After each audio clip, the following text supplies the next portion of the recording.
Dear student, मैं आज आपके लिए एक बहुत ही इम्पोर्टेंट टॉपिक लेके आया हूँ। वो है क्लास 9th की उर्दू का गेस्ट पेपर जो हमारे आने वाले इम्तहान 2021 में आने वाला है।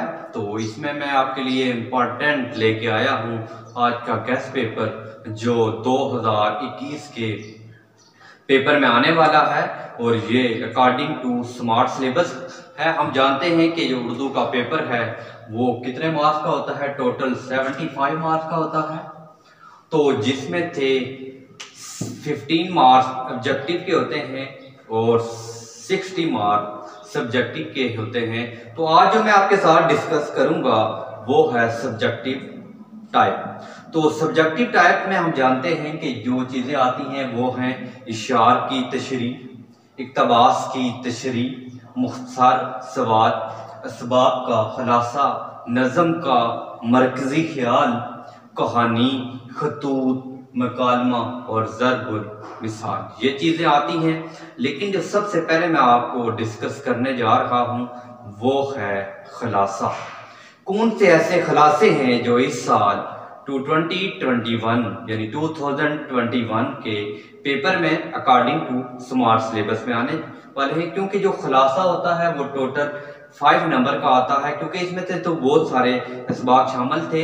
जो मैंने सेलेक्ट किए हैं वो हैं इम्तिहान, दूसरा है नंबर 1 पे इम्तिहान, नंबर 2 पे है हिजरत नबवी सल्लल्लाहु अलैहि वसल्लम और थर्ड नंबर पे जो सबक है वो है सबक कायली। जो ये सबक है जो 100% आने के चांसेस हैं।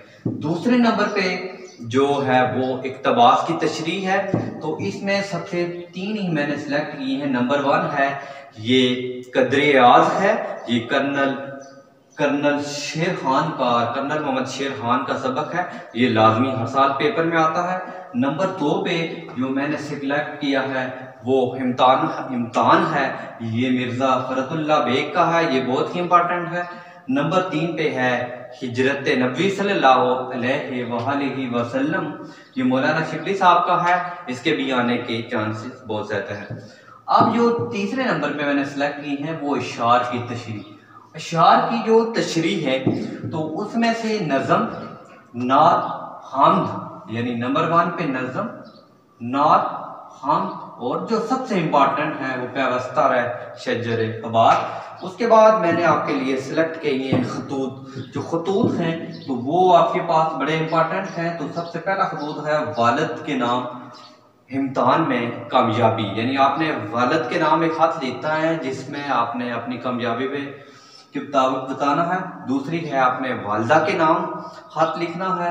तीसरे नंबर पे जो खत कीर है वो अपना का खत है, आपने दोस्त के नाम खत लिखना है कि जो बेजा इसराफ यानी फजूल खर्ची से मुतल्लक बचने के लिए उसमें आपने एक खतूत लिखना है। और जो आगे है चाचा के नाम आपने एक खत लिखना है जिसमें आप बता सकें कि आप चाचा की तबीयत क्या है और उनको एडवाइस दे सकें। ये खतूत हैं, बड़े इंपॉर्टेंट हैं। उसके बाद आपकी जो सिलेबस है स्मार्ट सिलेबस में 3 ही दरख्वास्त है जो इम्पॉर्टेंट हैं। वो नंबर 5 पे 1 है और 3, ये बहुत ही इंपॉर्टेंट है, आपने लाजमी करनी है। उसके बाद कहानियाँ आ जाती है। कहानी क्योंकि आपके जो स्मार्ट सिलेबस था उसमें टोटल 8 कहानियाँ थी। जो मैंने सेलेक्ट की हैं जो बड़ी इंपॉर्टेंट है वो है 4, क्योंकि ये जो कहानी है अगर आपकी 4 ये कहानी अच्छी तरह कर सकते हैं तो आपके 5 मार्क्स इजीली आ सकते हैं। तो सबसे पहली है कि जिसका काम, कहानी नंबर 1 है जिसका काम उसी को साजे। दूसरा है सच की बरकत। नंबर 3 पे है झूठ की सजा। नंबर 4 पे है हिरनी की दवा। ये बहुत ही इंपॉर्टेंट है, मोस्ट इंपॉर्टेंट है ये हिरनी की दवा, तो ये आपने लाजमी करनी है। उसके बाद आपके पास आ जाते हैं मुकालमा आपके 2 हैं। एक आपने डॉक्टर और मरीज के दरमियान आपने मुकालमा लिखना है और दूसरा जो मुकालमा है वो हम जमात के दरमियान मुकालमा लिखना है। और उसके बाद आपने एंड पे जो नज़म का खुलासा है वो 2 हमद और नज़म का आपने खुलासा रखना और दूसरा पैवस्ता रे शजर बहार से आपका नाम लिखना है। और उसके आपने इस बात से करने हैं, मुख्तसर सवालात आपने कर लेने हैं नज़म के मरकजी ख्याल हैं। और क्योंकि जो पेपर में आते हैं जो एक्सरसाइज से अक्सर ज़रबुल मिसाल ये आपके एक्सरसाइज से आ जाते हैं, और मुख्तसर सवाल जो हैं ये भी आपकी एक्सरसाइज से ज़्यादातर आते हैं। तो अगर आप ये अच्छी तरह कर लेते हैं, इम्पॉर्टेंट है, अगर आप अच्छी तरह कर लेते हैं तो 90% इसी में से आएगा। अगर आप ये 100% करते हैं तो आप उर्दू में 70 से 80 के दरमियान इजीली नंबरात ले सकते हैं। तो अगर आपको ये वीडियो पसंद आई तो अपने दोस्तों के साथ ज़रूर शेयर करें। तब तक के लिए